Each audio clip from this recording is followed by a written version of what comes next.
পশ্চিমবঙ্গে চলছে মহা জঙ্গলরাজ। গত মাসেই রাজ্যে এসে বলে গিয়েছেন খোদ প্রধানমন্ত্রী নরেন্দ্র মোদী। প্রধানমন্ত্রীর মন্তব্য যে কতটা নির্ভুল তার প্রমাণ পাওয়া গেল মঙ্গলবার।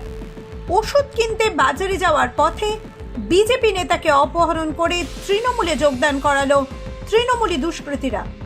ঘটনা কোচবিহারের দিনহাটায়, যেখানে জাতীয় মানবাধিকার কমিশন ঘোষিত মার্কা মারা ক্রিমিনাল উদয়ন গুহকে মন্ত্রী করে রাখেন মমতা বন্দ্যোপাধ্যায়। তবে তৃণমূলী দুষ্কৃতীদের রক্তচক্ষু উপেক্ষা করে পরদিন সকালেই বিজেপির কার্যালয়ে উপস্থিত হয়ে গোটা ঘটনার কথা জানান ওই বিজেপি নেতা।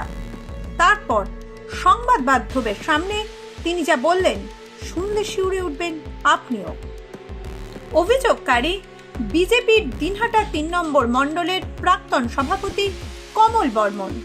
তিনি জানিয়েছেন, সোমবার সন্ধ্যায় বাড়ি থেকে বেরিয়ে স্থানীয় বাজারে ওষুধ কিনতে যাচ্ছিলেন তিনি।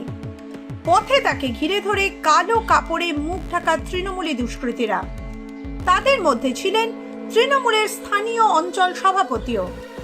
এরপর লাঠি রড দিয়ে তাকে বেধড়ক মারধর করা হয়। কমল বাবুর দাবি, তৃণমূল অঞ্চল সভাপতি তাঁর মাথায় বন্দুক ঠেকিয়ে বলেন তৃণমূলে যোগ না দিলে তাকে মেরে ফেলা হবে।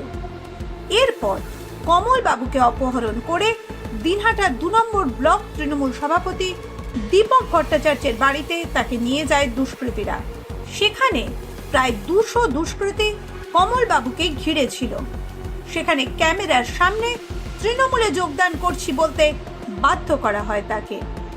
এরপর তাকে বাড়ি যেতে দেয় দুষ্কৃতীরা। কিন্তু সকালেই বিজেপি পার্টি অফিসে পৌঁছন কমলবাবু। দলের নেতাদের সব কথা জানান তিনি। এরপর তাকে নিয়ে কোচবিহারের দলের জেলা কার্যালয়ে সাংবাদিক বৈঠক করেন বিজেপি নেতারা।